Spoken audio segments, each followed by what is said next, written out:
네, 반갑습니다. 저는 원장이고요. 메가스터디에서 사회문화를 강의하고 있고요. S1 학원, 지금 평촌 S1 학원, 중계 S1 학원, 대체 S1 학원 이렇게 세 개 학원을 만들고 여기까지 끌고 온 사람입니다. 다시 한번 인사드리겠습니다. 윤성훈이라고 합니다. 특히 4페이지를 열어보시면 거기에 이제 제가 좀 따로 설명을 좀 드리려고 하는데요. 일단 정시와 수시로 좀 나눠서 탐구 영역이 반영 비중이 어느 정도가 되느냐, 이게 지금 어느 정도의 비중을 우리가 다뤄줘야 되느냐에 대해서 안내를 좀 드리려고 합니다. 한마디로 요약하면 한 1.6배 정도 높아졌습니다. 예년에 비해서 탐구 영역 반영 비중이. 지금 영어가 이제 정시에서는 사실상 무력화된 거나 다름이 없어요. 뭐 이미 알고 계시겠지만 이제 올해 수능부터 이렇게 적용이 되지 않았습니까? 이제 90점 이상이면 다 이제 만점 처리가 되고, 80점에서 89점 사이가 2등급인데 그 1등급과 2등급 차이를 대개의 경우 이제 감점으로 처리를 해요. 서울대 같은 경우는 지금 총점이 총 300점인데요. 국어가 100점, 33.3%, 수학이 40%를 차지하고, 영어는 아예 반영해서 뺐습니다. 정시에서는 빼고, 사회탐구가 80점으로 26.7%를 이렇게 차지할 수 있도록 이렇게 돼 있고요.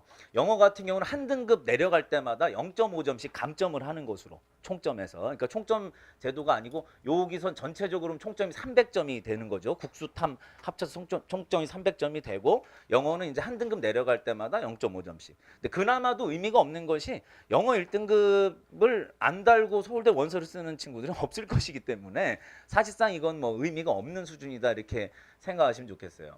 한국사 같은 경우도 이제 꽈락제도나 다름이 없는 거죠. 이제 뭐 4등급, 3등급. 되게 문과 같은 경우는 이제 수시에서는 3등급인데 30점, 50점 만점에 30점 이상이면은 다 만점 처리라고 생각하시면 되겠습니다. 근데 그걸 못 맞춰 가지고 떨어진 애들이 이번에 상당히 많았어요. 생각보다 한국사가 갑자기 좀 어렵게 출제가 되는 바람에 저희가 지난 설명회 때도 예측은 한 바가 있습니다. 이제 정권이 좀 바뀌면서 역사교육 쪽에 다소 비중을 둬야 된다는 목소리들이 정치권에서도 많이 나오고 했었기 때문에, 그간 안 나왔었던 뭐 무슨 전태일의 노동운동에 대해서 문제가 나온다든가 근현대사에 관련한 문제들이 좀 집중적으로 나오면서 아이들이 좀 많이 틀려서, 지금 뭐 수만이나 오르비나 이런 데 사이트 가보시면은 한국사가 28점 나와서 연세대를 못 가요, 이런 애들이 상당히 많아요. 그러니까 국영수 1등급 나왔는데 한국사를 너무 공부를 안 해놨다가, 그러니까 한국사 공부하는데 시간을 많이 쓰라는 말씀은 아니지만 그 최소한 정도의 꽈락은 막을 정도의 공부는 간간히 해줘야 된다. 그것조차 안 했다가는 또 큰 봉변을 당할 수 있기 때문에 이제 그런 이제 암초 같은 그런 역할을 하게 될 겁니다. 한국사가. 연세대 같은 경우도 탐구 영역이 16.7%인데 이건 명목 반영률이기 때문에 낮게 보이는 거예요. 지금 여기 보이시는 그 표 3이죠. 표 2군요. 표 2. 4페이지 표 2를 보시면 나와 있는데요. 지금 이건 명목 반영률, 그냥 명목상의 반영률이고, 실질적으로는 영어의 이 반영률이 거의 제로에 가깝기 때문에 영어에 배분되어 있는 이 16.7%가 각각의 비율별로 국어, 수학, 탐구로 이제 분산돼서 사실상 반영된다고 보면, 이것도 실질 반영률은 한 2, 3% 정도 된다고 볼 수가 있습니다. 고려대학교도 마찬가지입니다. 고려대학교도 역시 28.6% 명목 반영률이기도 하고, 총점에서 다 감점제로 하고 있어요. 그래서 등급 하나 떨어질 때마다 0.5점, 뭐 어떤 데는 이화여대 같은 경우는 5점 이렇게 좀 크게 반영하는 학교도 있지만, 정시에서는 사실상 영어는 큰 의미는 없다고 봐야 되겠죠. 근데 수시에서는 이제 최저 등급을 맞추는데 상당히 중요한 요소가 되죠. 영어 1등급 따는 게 비교적 쉬운 문제가 됐기 때문에 꼭 영어 1등급을 따야 수시에서는 이 최저 등급을 맞출 수 있는 요소가 될 겁니다. 근데 내신 점수가 이제 1, 2학년 때 내신 점수를 해보니까 이걸로 대학 가기는 좀 어렵겠구나, 이렇게 판단한 친구들이 좀 있을 겁니다. 이제 그럴 때 이제 정시 위주로 공부를 할 수밖에 없는데, 그럴 때와 내신 준비를 열심히 해야 될 때의 사탐 공부 비중은 큰 차이를 볼 수밖에 없어요. 그래서 자제분들의 1학년, 2학년 내신 성적을 좀 잘 보시고, 대개 이제 서울 이 강남권에서는 한 2.5등급, 전체 평전이 한 2.5등급 이내라면 모르겠으나 그 바깥쪽으로는 아마도 정시 쪽으로 비중을 잡지 않으면은 상위대학의 입시는 좀 어렵지 않을까, 이렇게 생각이 되고, 그럴 때는 사탐 공부의 양을 필히 늘려야만 한다, 이렇게 말씀을 좀 드리고 싶어요.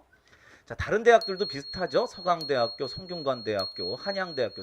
한양대학교가 원래 사탐의 반영 비율이 원래 굉장히 낮았던 학교예요. 근데 영어가 이제 평가가 절대평가 되면서 사탐 쪽으로 많이 비중을 옮겨서 인재 선발을 하려고 하고 있습니다. 30%까지 반영을 하는 것으로 나타나 있고요. 이화여대, 경희대, 한국외대, 중앙대도 대부분 다 20에서 25% 명목상 반영률이 이렇습니다. 참고하시면 좋겠고요.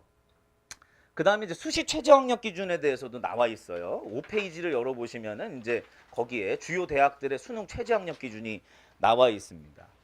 자, 여기서 눈에 띄는 것은 어떤 대학들은 영어를 아예 따로 빼고, 영어를 따로 빼고 국수탐만 국수탐 중에서 몇 개 합이 몇 등급 이상이어야 된다. 뭐 이런 식으로 하거나 영어를 끼워 넣은 경우에는 기존의 그 학교들의 최저 등급선보다 약간 더 높였어요. 등급선을. 그러니까 영어 1등급을 당연히 바꿀 거라고 생각하기 때문에 등급선을 더 높여가지고 되게 뭐 국영수 탐구 4개 영역 중에 합이 합 8이었다면 이제 합 7, 합 6 이런 식으로 이제 줄여서 반영을 하는 경우가 많아졌죠. 한국사는 이제 4등급, 3등급, 인문 계열이라면 3등급을 기준으로 보시면 될 것 같아요. 3등급이 안 되면 이제 꽈락이기 때문에 들어갈 수가 없어요. 별도로 반영을 하기 때문에 요걸 꼭 충족을 시켜 주셔야 되겠고, 여기 좀 눈에 띄는 게 있다면 저희가 이제 표기를 하기를 탐하고 가로하고 1이라고 돼 있는 학교들 있죠? 요런 거 이제 탐구 영역 한 과목만 반영하는 학교. 네, 탐구 영역의 최저 등급을 이제 잘 나온 과목 중에 하나만 반영하는 학교가 있고, 두 과목의 평균을 반영하는 학교가 있고, 다시 또 두 과목의 평균을 반영할 때 예를 들면 사회문화는 2등급, 한국지리는 3등급이 나왔다면 둘이 합쳐서 5등급이고 평균이 2.5등급이 되잖아요. 요럴 때 이제 그 소수점을 자르고 그냥 2등급으로 반영하는 학교도 있고, 반올림을 해서 3등급으로 반영하는 학교도 있고 그래요. 근데 이건 학교마다 좀 다릅니다. 근데 여기서 이제 우리가 주의해야 될 것은 한 과목만 반영하는 학교가 수시에서는 꽤 많다는 거예요. 그러니까 정시에서 사탐을 한 과목만 반영하는 학교는 어머님들이 자제분들을 이렇게 썩 보내고 싶지는 않은 대학, 이런 대학에서는 이제 사탐 한 과목만 반영하는 학교가 많이 있어요. 정시에서는. 그러나 수시에서는 그 소위 좀 상위 대학인데도 불구하고 이제 한 과목만 반영하는, 최저 등급으로 한 과목만 반영하는 학교가 꽤 많이 있습니다. 이건 뭘 시사하는 거냐면 대개 이제 지금은 두 과목에 다 집중을 해야죠. 지금은 이제 고3 출발선에 있기 때문에 다 집중을 하는데 내년도 한 여름 방학 정도 그때쯤 됐을 때 보면 어떤 과목은 한 1등, 사회문화는 1등급 나오는데 예를 들면 뭐 생활과윤리가 뭐 3등급 나오고 있다. 이러면 대개의 경우에 이제 지금 잘 안 나오는 과목 쪽으로 아이들이 신경을 더 많이 쓰려고 하는 경향이 있어요. 근데 이거를 패턴을 역으로 생각해 주셔야 된다. 꼭 1등급 나오는 과목이 하나는 있어야 되기 때문에 오히려 안전하게 1등급을 꼭 받을 수 있는 데다 시간을 더 써야 된다는 거예요. 대개 이제 올림픽 같은 데도 은메달 100개 따봐야 소용없지 않습니까? 금메달 하나 있는 게 순위가 더 높게 평가가 되기도 하듯이 사탐 같은 경우 그렇게 반영되는 학교들이 많기 때문에 일단 잘 나오는 과목 하나가 1등급을 꼭 무난히 찍을 수 있도록 하는 것이 일단은 최우선 과제고, 그리고 나서 이제 두 번째 과목에 점수를 끌어올리는 게 그 다음 순위다. 이렇게 말씀을 드릴 수가 있고요. 극단적인 경우에는 한 과목만 밀고 갈 수도 있어요. 근데 지금은 그럴 때는 아니고요. 근데 6월 모의평가 치르고 여름 방학 언저리쯤에 그런 결정을 해야 될지도 모릅니다. 그러니까 썩 좋은 상황은 아니나, 피치 못하게 그렇게 두 과목의 등급 차이가 한 두 등급 정도 이상 차이 난다고 할 때는 둘 중에 하나를 선택해야 될 수도 있다. 몰입해서 해야 될 공부를 이런 것도 체크해 두시면 좋겠습니다. 네, 최저학력 기준들이 쭉 나와 있습니다. 영어는 뭐 2등급이면 된다, 또는 이제 국수형 탐을 합쳤을 때 뭐 탐구 하나면 된다, 뭐 이런 학교들이 많죠. 탐구 하나만 반영하는 학교들이 생각보다 지금 많은 것을 볼 수가 있습니다. 수시에서는 참고로 해주시고요. 한국사도 역시 최저 등급제 있죠. 자, 실제 사례를 제가 몇 개 보여드리려고 해요. 이게 지금 올해 거는 아직 그 결과가 나오질 않았는데 6페이지를 보시면요, 6페이지 이제 실제 사례들이 이제 어머님들이 딱 한눈에 보시기 편하게 저희가 좀 편집을 해놨습니다. 이 표들은 각 대학들이 실제로 이제 과목별로 그 이 가중값이라든가 자기네들의 변형 표준 점수를 반영을 해서 나온 산출된 합격 불합격 사례들입니다. 뭐 지금 첫 번째 나온 사례 이 친구는 뭐 공부를 굉장히 잘하죠. 사탐도 만점 깨끗하게 잘 받았고 전 과목이 다 1등급이어서 고려대학교에 아주 손쉽게 합격을 했던 친구인데, 그 두 번째 걸 보시면요, 이 친구도 연세대학교 인문학부에 합격은 했어요. 합격을 했는데 예비 80번으로 추가 합격을 했습니다. 정말 아슬아슬하게. 등급만 보시면 전 과목이 다 1등급이고요. 싹 다 1등급이고 국영수 점수는 아까 그 친구보다 더 높은 것처럼 나와 있죠. 근데 이 친구가 아슬아슬하게 겨우 붙을 수밖에 없었던 이유는 사회문화와 동아시아사를 2점짜리 하나씩 틀렸기 때문이에요. 그러니까 만점과 그냥 1등급의 턱걸이 한 것과의 차이가 굉장히 크게 나타난다는 것을 볼 수가 있죠.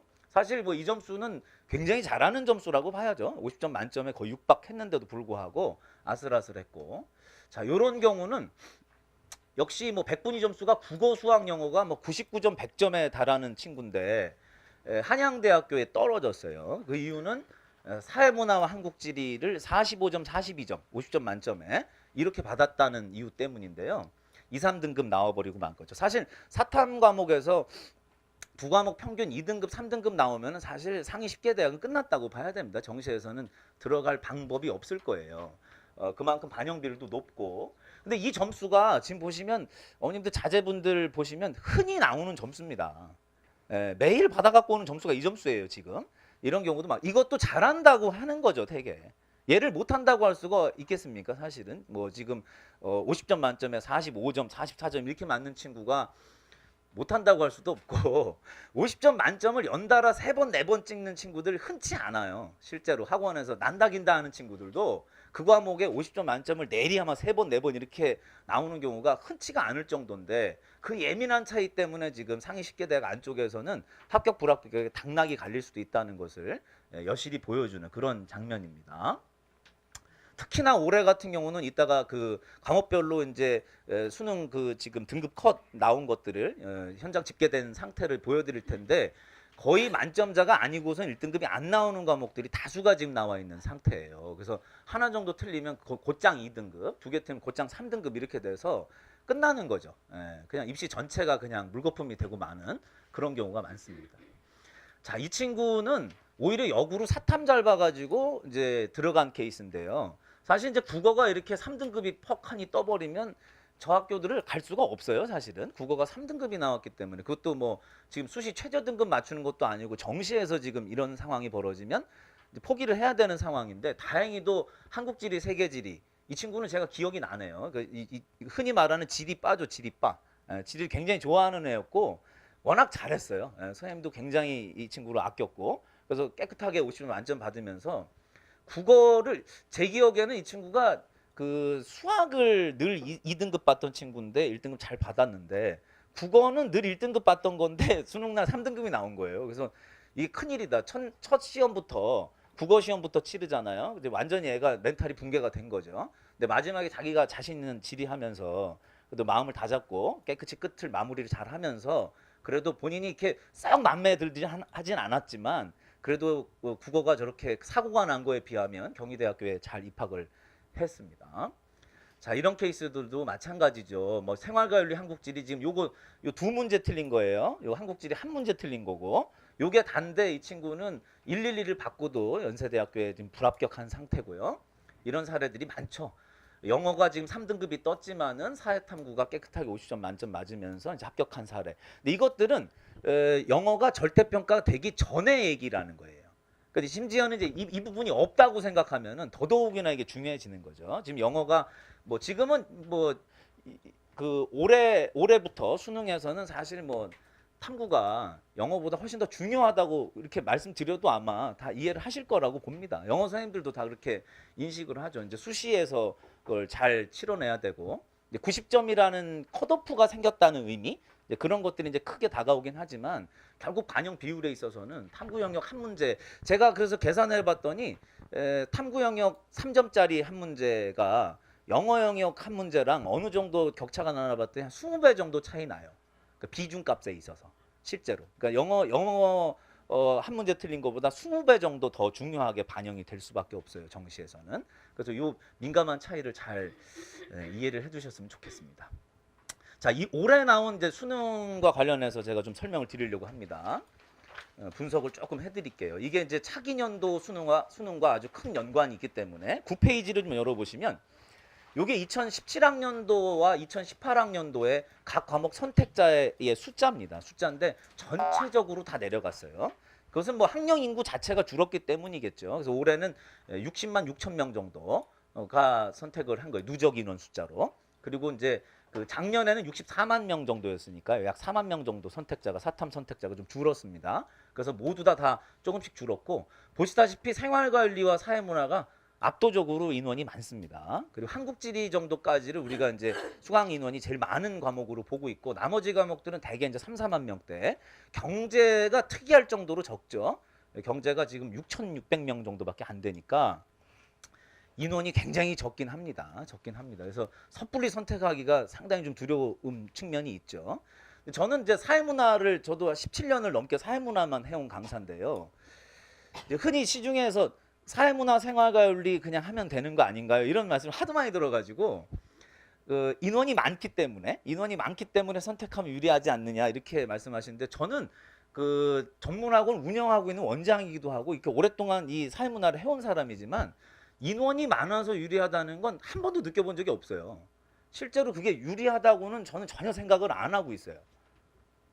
근데 이제 시중에 들려오는 얘기로는 전 이 두 가지 이유가 있다고 보는데 첫째는 사회문화 생활과율을 선택해서 1등급이나 자기가 원하는 점수를 받은 애들의 숫자가 당연히 많죠. 절대 수가. 그러나 사문생윤을 해가지고 망한 애들도 어마어마하게 많다는 거예요. 전국에 십수만 명이 사문생윤에서 망합니다. 망하는데 걔들은 말이 없다는 거죠. 그러니까 성공한 애들은 난 사문에서 1등급 받았어. 생윤에서 아주 쉽게 그냥 만점 받았어. 이렇게 얘기하는 애들이 수만 명이겠지만 근데 예를 들면 이게 지금 20만 명이라고 가정해 보면요. 4%만 1등급을 받는 거 아닙니까? 그러면 여기 생활과윤리 18만 명 중에서 거의 한 15만 명 이상은 생윤했다가 망한 거예요. 사탐에서 1, 2등급 안 나오면 망한 거지 뭡니까 그게 실제로. 사탐에서는 일단은 다른 과목에 비해서 특히나 아이들 기대치는 높은데 실력은 안 따르는 과목이 사탐이거든요. 근데 여기서 이제 3, 4등급, 5등급, 3, 4등급 받은 애들은 그래도 할 말이 있는데 5, 6, 7, 8, 9등급 받은 애들 그 수만 명은 아무 얘기를 안 한다는 겁니다. 그래서 이 과목을 하면 무조건 유리할 거라는 얘기들만 돌게 되는 거죠. 저는 그런 효과가 좀 있었을 것이라고 생각을 하고 또 하나는 책을 파는 출판사들이나 대형 학원들 같은 경우에 사회문화 생활과윤리 정도 되는 과목이라야 수요자가 충족이 되는 거예요. 강의실을 꽉 채워줄 수가 있으니까. 그러니까 뭐 동아시아사나 경제나 세계사나 이런 과목들은 설반 자체를 못하는 거죠. 그러니까 그런 과목 선택하라고 유도를 잘 안 해요. 특히나 학원가가 밀집돼 있는 지역일수록 사문생윤 선택자의 비율이 높아요. 대치동이 특히 그렇죠. 대치동 같은 곳 또는 평촌 학원가 같은 곳, 이렇게 중계동 학원가 같은 곳 그런 곳에서는 사문생윤을 하라는 그런 이제 이 상담이나 이런 것들이 많을 수밖에 없을 것 같아요. 근데 저희 같은 전문 학원이야 그런 선입견을 버리고 저희야 뭐 다 하는 학원이니까요. 또 그리고 뭐 경제 같은 과목도 강의실을 마감시킬 수 있는 유일한 학원이기 때문에 저희는 뭐 그런 인원 숫자로 유불리를 따지거나 하는 것들은 전혀 비과학적이다. 내신에서는 인원 숫자가 많은 과목 유리해요.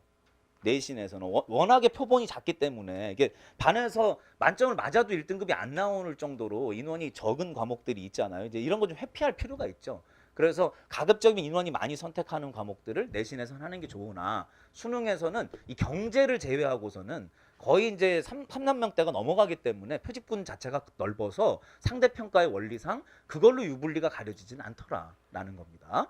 그거는 유불리의 관건은 아니고 근데 사문생윤을 하는 것이 수능에서도 다소 유리한 측면이 전혀 없다는 것은 아니에요. 유리한 측면이 있습니다. 어떤 게 유리하냐면 이따가도 계속 말씀드리겠지만 내신 과목하고 병행하기가 좋아서 그래요. 그래서 선택을 많이 하는 겁니다. 그러니까 사문생윤 같은 경우는 거의 대부분의 학교에서 2학년 또는 특히 3학년에다가 내신 배치를 많이 해놓죠. 그러니까 내신 대비하면서도 수능 대비를 병행하기 위해서 선택하는 거라면 말릴 이유도 없고 당연히 유리합니다. 그게. 당연히 학교에서 선택하지도 않은 과목을 수능 과목으로 가져간다는 것은 굉장한 무리를 따르게 하죠. 그래서 부담이 되고 입시 전체를 망가뜨릴 수 있기 때문에 가급적이면 내신에 있는 과목 위주로 선택을 하다 보니 그런 현상이 생긴 것이다. 그래서 어떤 인원 숫자에 따른 선입견을 가지고 선택하는 것은 별로 학생한테 그렇게 큰 도움이 되지 않는다. 이렇게 말씀을 먼저 드리겠습니다. 자, 그 다음에 이제 이게 올해 수능 결과입니다. 수능 결과인데요. 생활과윤리부터 제가 좀 말씀을 드릴까요? 생활과윤리는 50점 만점을 받아야 1등급이 됐어요. 한 문제라도 틀리게 되면 2등급으로 내려가게 됩니다. 50점 만점을 받아야 되고 윤리와 사상도 50점 만점을 받아야 1등급이었어요. 그리고 법과 정치도 50점 만점을 받아야 1등급이었습니다. 자, 이게 이제 유불리라는 건 이런 데서 가려지는 거죠. 네. 사실은 그 20문제 중에 15개, 6개밖에 못 맞고서 유불리를 따지는 거는 의미가 없어요. 그러니까 사실은 다 맞거나 하나 틀렸을 때 이게 백분위 점수나 표준 점수에 있어서 유리하냐. 이게 진짜 유불리인 거죠. 이게 진짜 유불리인 건데 이 과목들을 특히나 생활권리 같은 경우 이제 만점을 받은 친구들이 다 좀 허탈하죠. 만점을 받고도 백분위 점수가 100점이 안 되고 심지어 뭐 97점, 96점 이렇게 나오게 생겼으니까 당연히 허탈할 수밖에 없고 더 맞을 문제가 없어서 못 맞춘 거 아닙니까? 더 어렵게 냈어도 맞출 수 있는 아이들이었는데 문제를 비교적 좀 쉽게 내는 바람에 이렇게 됐다. 이렇게 이제 좀 억울해하는 친구들도 있을 겁니다. 이제 반면에 동아시아사 같은 과목 48점 1등급 컷이었고요. 세계사가 굉장히 어려웠어요. 실제로 세계사에서 2점짜리 3개를 틀린 아이의 백분위 점수가 생활과윤리 만점 맞은 아이의 표준 점수보다 높았어요. 표준 점수가. 그러니까 3개를 틀리고도 만점 맞은 아이보다 더 점수가 높다. 이런 게 이제 유불리 문제죠. 이럼에도 불구하고 세계사 만점 맞은 애들이 저희 학원에 수두룩합니다. 얘들이야말로 진짜 이득을 본 거죠. 일단 간명하게 말씀드리면 시험은 어렵게 나오고 나만 잘 본다. 뭐 이게 가장 유리한 상태라고 할 수 있어요.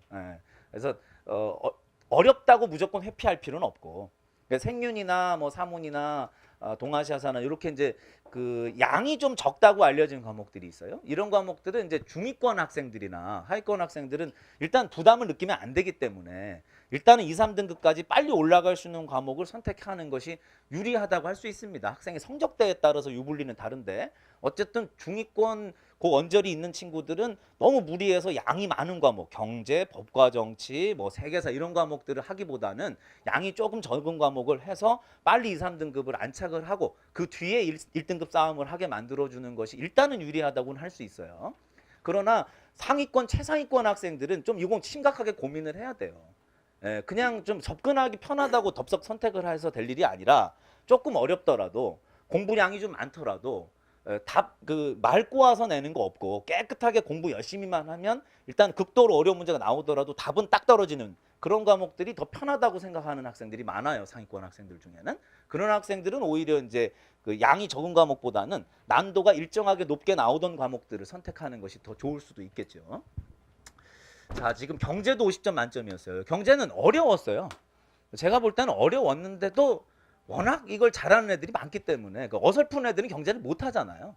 그래서 경제를 정말 난다긴다 하는 애들이 하는 거라서 어지간히 어렵게 내도 결국 50점 만점 1등급 컷이 되는 경우가 많이 나옵니다. 자, 그 다음에 사회문화. 사회문화 상당히 어렵죠. 사회문화는 생활과윤리와 함께 제일 많이 선택하는 과목이지만 사문생윤의 성격은 상당히 다릅니다. 성격이 상당히 다르고 대개 이제 사회문화를 선택하는 학생들의 이 국영수 점수나 이런 것들이 생윤 선택하는 학생들보다 압도적으로 높아요.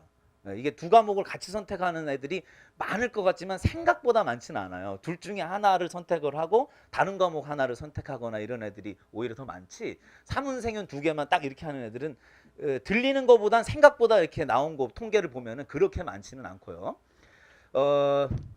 역시 사회문화도 만점 받았을 때는 상당히 높은 표준 점수와 백분위 점수를 기록할 수 있는 그런 과목이라고 할 수 있습니다. 저는 사회문화 하면서 그 제가 말씀드리고 싶은 건 하위권 학생들은 할 과목이 아닙니다. 이거는 양이 적기 때문에 일단 뭐 좀 알아들을 수는 있을 것 같지만 문제 풀면 하나도 못 풀어요.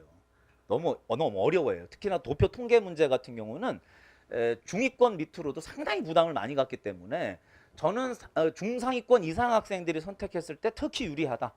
이건 확실하고 중하위권 학생들은 조금 부담이 있을 거라고 생각이 들어요. 이 친구들이 선뜻 2, 3등급을 빨리 따내기 위해서라면 생윤이 더 어울리지 않을까 이런 생각이 먼저 들고요. 최상위권 학생이라면 생윤보다는 사문 쪽에 무게감을 두는 것이 맞겠다 이렇게 생각이 듭니다. 지금 그 사회문화나 생활관리 두 개를 묶어가지고 둘 다 비슷하게 생각을 하는데 출제 패턴도 많이 다르고 묻는 내용도 많이 달라요. 그 뭐 흔히 말하는 이제 말을 꼬아서 내가지고 뭐 이렇게 한다. 뭐 그런 거는 사회문화에서는 별로 없습니다. 그런 거. 사회문화는 정확하게 이론과 개념이 분명하게 서 있어야 맞출 수가 있고 또 수학을 잘해야 통계를 잘한다 이런 말도 있는데 별로 그렇게 큰 연관은 없어요. 수학은 뭐 루트가 나오겠습니까? 제곱이 나오겠습니까? 이 사회문화에서 해봐야 사칙연산인데 이제 그 통계표를 봤을 때 뭐 인구라든가 또는 계층 이동이라든가 이런 표를 봤을 때 사회 현상을 이 통계를 통해서 이해할 수 있느냐 이제 그걸 묻는 거기 때문에 단순한 수리적 재능을 묻는 건 아니에요. 그래서 뭐 수학을 잘한다거나 뭐 이런다고 해서 사회문화를 잘하는 건 아니고 다만 이제 그 머리에 그러니까 좀 유연해야죠. 예, 사회 현상을 좀 유연하게 단순히 막 암기만 하려고 하면 안 되는 그런 과목이라고 볼 수가 있습니다. 자, 한지세지 같은 경우는 뒤에도 또 말씀드리겠지만 한지세지는 아이가 할지 말지 선택하는 게 정말 간단해요. 아이한테 한번 물어보면 끝납니다. 너 지리 좋아하냐? 이렇게 물어보면 바로 대답이 나와요.